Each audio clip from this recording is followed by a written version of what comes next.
પ્રોફેસરની acting કરીશ અને lecture networking નો લઈશ.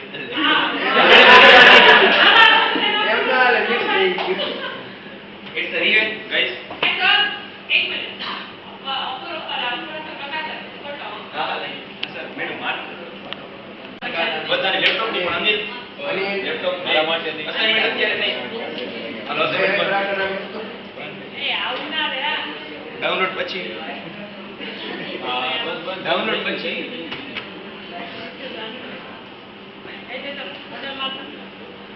મોનિટરની સ્ક્રીન નો બંધ કરી દે.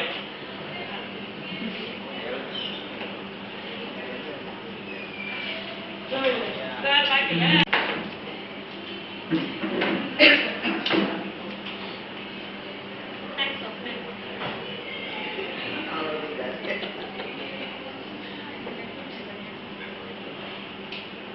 બાકી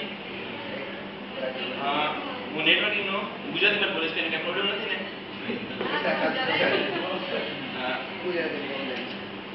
ઓકે તો હું ચેપ્ટર 3 આપણે નેટવર્કિંગ નું જે છે ટ્રાન્સમિશન મીડિયા એટલે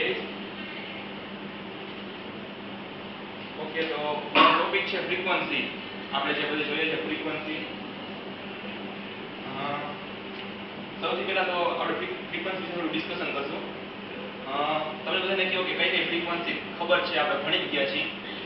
યસ એફટીએમ ડીડીએમ રાજ્ય કે નથી ઓકે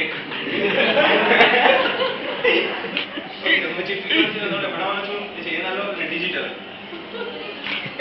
ડિજિટલ આપણે ડિજિટલ માં ઇન્ટરેસ્ટ છીએ અને એનાલોગ જે રેડિયો આ મોબાઈલ માં જેવો બધો યુઝ થાય છે. તો ફર્સ્ટ એનાલોગ ફ્રીક્વન્સી આ રીતે જનરેટ થતી હોય છે. જ્યારે ડિજિટલ માં આ રીતે યુઝ થાય છે અને આ રીતે હોય છે.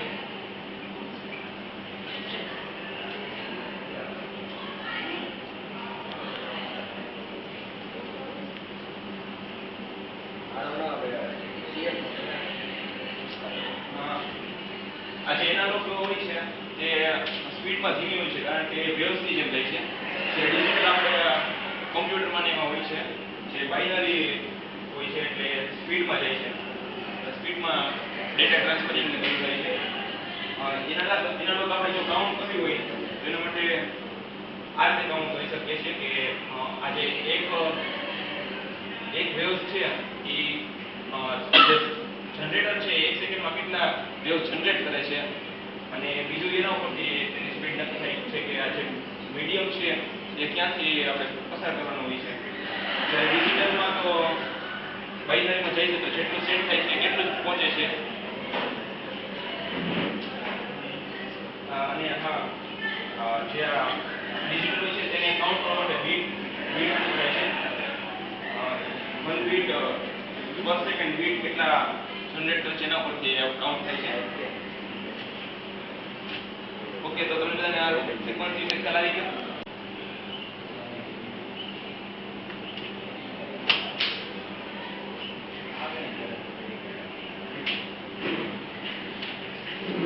પ્રોટોકોલ જે ચેપ્ટર 5 એટલે બધા પ્રોટોકોલ નથી એક્સપ્લેન કરતો પણ આપણે એપ્લિકેશન લેયરમાં જેટલા પ્રોટોકોલ આવે છે એ બધા કરવું છે. એમાં ફર્સ્ટ જે બધાનું ફેવરિટ છે અને આપણને બધાને ખબર જ છે HTTP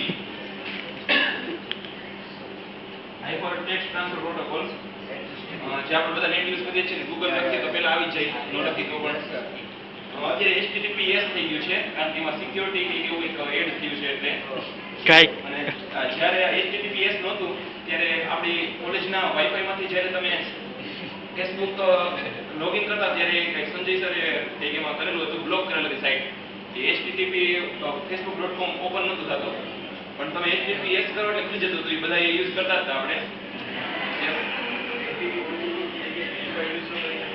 યસ થાય ને POP જેમ કે Yahoo માં થાય છે POP.yahoo.com પોસ્ટ ઓફિસ પ્રોટોકોલ જે ઇન્કમિંગ મેનેજિંગ કરે છે ઇન્કમ મેસેજ ઇન્કમિંગ મેનેજ કરે છે POP.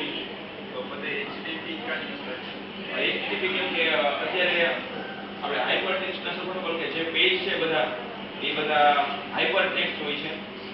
એમાં ફેરફાર કરી શકાય છે એ રીતે, એટલે HTTP તે યુઝ થાય છે. Yes, ma'am. કોઈ પણ સાઇટ નામે લખીએ ત્યારે આપણે HTTP નથી લખતા. જેવું એને ઇન્ટેક કરવાનું HTTP આપણું જે બ્રાઉઝર હોય છે તે બ્રાઉઝરમાં ઓલરેડી બધી સાઇટે રજીસ્ટ્રેશન કરાવેલું હોય છે. જેમ કે કોઈ સાઇટ છે facebook.com તો એને ગૂગલ વાળા પાસે તો આ બધા જે બ્રાઉઝર છે એની રજીસ્ટ્રેશન હોય છે, એટલે એની જે સેફ સાઇટ હશે એ બધામાં એની માટે કનેક્ટ કરીએ છીએ. એના માટે એનીવન મને કહેશે કે આ HTTP નો પોર્ટ નંબર શું છે?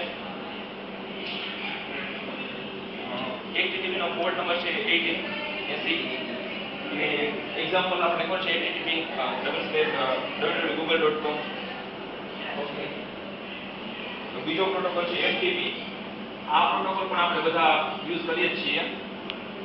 FTP port number yes port number HTTP નો 80 છે પોર્ટ નંબર. અને પોર્ટ નંબર કેમ ખબર કેમ પડે? આપણે જેમાં લોકલ હોસ્ટ .88 એના સર્વર થોડું છે.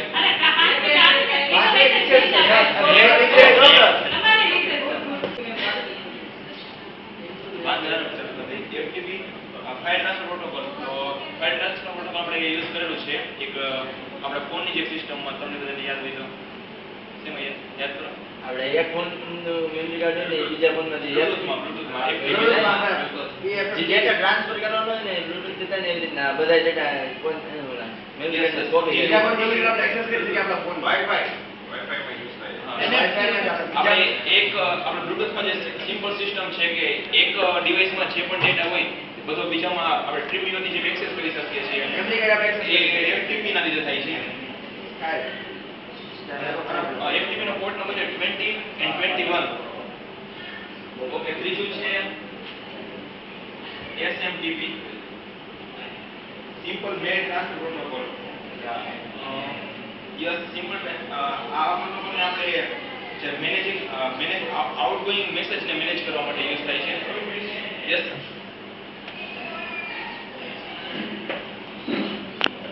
અને આ પ્રોટોકોલ ઓનલી ઈમેલમાં વધારે યુઝ થાય છે. જ્યારે ઈમેલ મોકલી ત્યારે પ્રોટોકોલ યુઝ થાય. હા, યાહૂમાં જ્યારે આપણે ડાયરેક્ટ કરીએ મેલ સિક્રેટ ત્યારે HTTP હોય છે. કઈ કરના ફોટા પાડ એટલે પોતાના નામના પાડમાં એવા યુઝ થઈ આવે manage outgoing post office protocol. આ જે ઇનકમિંગ મેલ આવે એને મેનેજ કરવા માટે આ પ્રોટોકોલનો યુઝ થાય છે. Okay friend,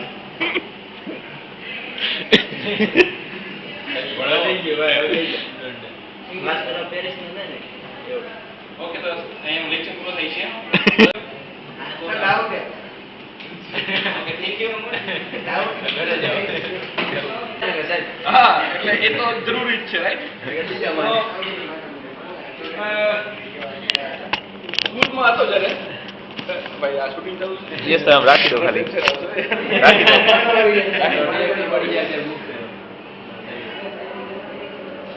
I am not able to recall exactly, પણ સ્કૂલમાં હતા ત્યારે શું હોય કે એક ઓબ્ઝર્વેશન આપણને યાદ છે મને કે ભૂખ બહુ લાગે. એમાં પણ રનિંગ લેક્ચર્સમાં તો ભૂખ લાગે જ, બરાબર? ઓકે, હવે વન્સ ઇટ હેપન કે એવું કાયમ અમે થતું હતું સ્કૂલની અંદર કે યુ આર ઓલ્સો શૂટિંગ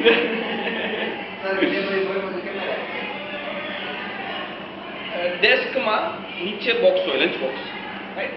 અને બહુ ભૂખ લાગે રિસેસ પહેલા ત્યાં બોર્ડ લેક્ચર હોય ત્યારે એમ થઈ જાય કે હવે તો ઇટ્સ ટુ મચ. તો ત્યારે ક્યારેક આપણે બોક્સ ઓપન કરી, સરનું ધ્યાન ન હોય ત્યારે આમ લઈ અને આવું કોમન રાઈટ? તો આ તમને લોકોને મારે કહેવાની જરૂર નથી, આવું થતું હોય છે, રાઈટ? હવે શું થયું કે એકવાર હું છે ને બેઠો હતો તો મને એમ થયું કે ચલો આજે થોડું તોફાન કરી લઈએ. તો લંચ બોક્સમાંથી આ રીતે ખોલીને ખાવાના બદલે આપણે ટર્ન કર્યો હાથને, બાજુવાળાનો લંચ બોક્સ હતું એ ખોલ્યું, રાઈટ? અંદર હાથ અંદર લીધો તો કંઈક મારા હાથમાં કંઈ આવ્યું, મેં લીધું ચીકી હતી એટલે મેં એક પીસ લીધું ચીકુનું અને આમ રાખી દીધું. સર બોર્ડ વર્ક કરતા હતા ત્યારે જસ્ટ એક બાઈટ લીધું. હવે જો જોવા જેવી વાત છે, બહુ સરસ મજા આવશે. ચીકી પેલું ક્રિસ્પી હોય તો અવાજ આવે ને, કટક અવાજ આવ્યો. હવે બાજુમાં જે મારો ફ્રેન્ડ હતો એનું આમ અવાજ આવ્યો એટલે મારી સામે જોયું એટલે હમણાં એટેક થશે. પણ સી ઓનેસ્ટી છે ને દુનિયામાં ઘણી બધી જગ્યા હોય છે અને I found that the height of honesty there. અને મને એને જે મારી સાથે વાત કરી મને એમ થયું કે ના બસ ભગવાન મારી બાજુમાં જ છે. મને શું કીધું ખબર છે, મારી સામે જોઈને આમ હી વોઝ એટલે કે તું યારે ચીકી લઈ આવ્યો છું એટલે I got the opportunity. Now see my turn. મેં કીધું કે I just shook my head only. I didn't utter any word. એટલે મેં એમાંથી બાઈટ પીસ કરી અને એને આપ્યું હવે. તો મને કીધું કે નહીં આજે મારે હું બી ચીકી લઈ આવ્યો છું તો મારે રિસેસમાં તો ખાવું જ છે ચીકી. એટલે then I said કે એક કામ કરીએ, અત્યારે આપણે આમાંથી ચીકી શેર કરીએ, રિસેસમાં તારા લંચ બોક્સમાં ચીકી શેર ખાલી થઈ ગયો. and he committed and we executed as planned. આગળ હજી એડ કરે છે, મને કઈ ઘરે બનાવેલી ચીકી લાગે છે. હા મારા આંટીએ બનાવી છે, મારા મમ્મીએ તો કહેવાય નહીં કારણ કે આંટીએ બનાવેલી ચીકી હતી. હું તો મારા આંટી છે એને બનાવેલી ચીકી છે. ટેસ્ટ પરથી લાગે છે ઘરની ચીકી છે. બરાબર છે. હવે એવું તો ન કહે કે તારા ઘરેથી જ આવેલી ચીકી છે. And this is the occasion, experience I had. ચાલુ ક્લાસમાં આવો નાસ્તો કરીએ એની એક મજા છે, અલગ સ્વાદ આવે ચીકીનો. You also try it. કરી લીધી ના સાહેબ, ટ્રાય થઈ ગયો આવે બાજુવાળાને ખાલી કેમ નહીં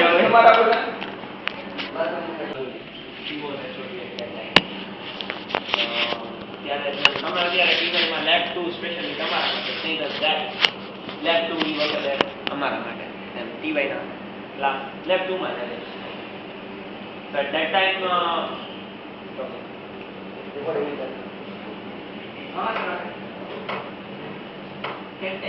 up to third year I had never bunked.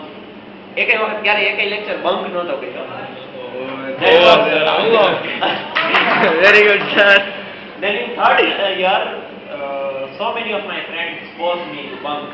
So what I said that if all are bunking together, then only, not a single student should reach to the class.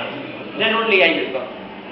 કે મોસ્ટલી એવું થતું કે આ 5th લેક્ચર પછીના જો કંઈ lecture હોય ને અમારે નો અટેન્ડ કરવો હોય, then we were going to the subject teacher and we were asking for free lecture. કે તમે સામેથી ફ્રી આપી દો, જો તમે ફ્રી આપો તો okay, if you are saying no then we will attend. Simple. પછી ટીવાયમાં when they forced me some of the friends, એટલે આ ડિસાઈડ કર્યું કે ભાઈ કોઈએ કોલેજ જ નહીં પહોંચવાનું ultimately at that time, because I accept the request કે ભાઈ હાલો બંક મારીએ હવે લાસ્ટ યર છે તો થોડું એન્જોય કરીએ.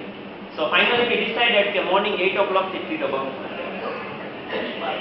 So there was one of my friend who is very much in contact with Ekta, કે એની પાસે નંબર હતો ને ફોન પર કંઈ ક્વેરી હોય તો વાત કરતા. So he was having number. સવારે 8 વાગે 8 વાગે મેડમને ફોન કરી કે મેડમ આજે ટીવાયના કોઈ સ્ટુડન્ટ કોલેજે નથી આવવાના, જેટલાના લેક્ચર હોય બધાને કહી દો સ્ટાફ ફ્રી. એ જાણકારી કરી દેવાની, એ ફોન કરી દીધો કાચો. Because we were not in the campus. સવારે ફોન કરી દીધો કે અમે નથી આવવાના. પૂરું. પછી બધા આવવાની. પછી કોઈ ન પહોંચે. આવી રીતે જીવનમાં 2 વખત આખો દિવસ. બસ. ઈ એમ. બાકી કેન્ટીન જે જૂની કેન્ટીન હતી બંધ કરો ને વાંધો નહીં, પછી ઇન્ફોર્મ કરવાનું. જાણકારી દરરોજ ઇન્ફોર્મ કરશે હવે, દરરોજ ઇન્ફોર્મ કરશે. બીજો ફોન તો લઈ લીધો ને કાંઈ એક ફોન જરૂર આવે. મારી પાસે છે. કાંઈ એક ફોન આવે કે જ્યારે અમે આઈ થિંક થર્ડ યરમાં કે second year, I don't exactly remember કે સેકન્ડ યર કે third year, at that time father very was as a finance administrator.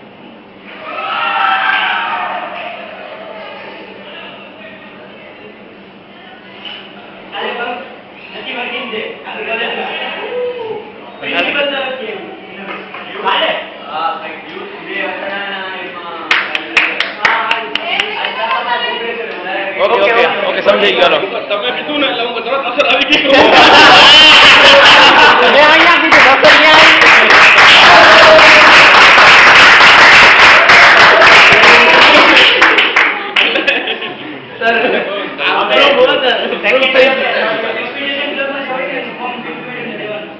આજે સબમિટ કરી દેજો ઈ ખાસ. કાલે તો રજા છે ને. આ લોકો બુકમાં લખીને દીધું બોલી નાખો.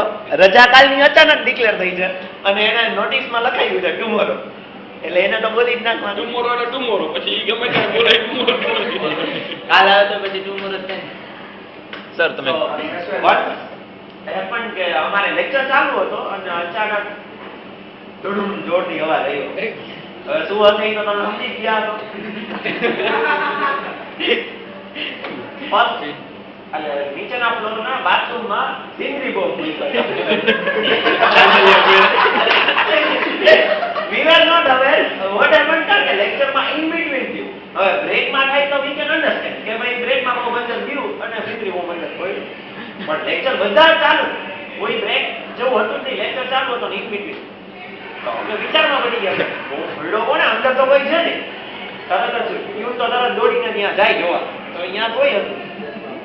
પછી ઘણા બધા દિવસ પછી ખબર પડી કે અમારા જ ક્લાસમાંથી 5 સ્ટુડન્ટ હતા કે જેણે આખો પ્લાન કર્યો હતો અને અગરબત્તી અને સિંદરી બોમ્બની વાત એવી રીતે રાખી હતી કે થોડી વાર પછી ટાઈમ બોમ્બ. અગરબત્તી રાખી એટલે એ તો આવી એટલે એ વખતમાં પહેલી વખત એવી હિંમત કોઈએ કરી કે કોઈ બાથરૂમમાં બોમ્બ બારમાં હતા ને સર. ચાંદલિયા પડ્યા છે. બારમાં સ્કૂલમાં હતા ને બેન્ચની નીચે તમે ચાંદલિયા કાઢ્યા, બેન્ચ ઉપાડીને પછાડવાની.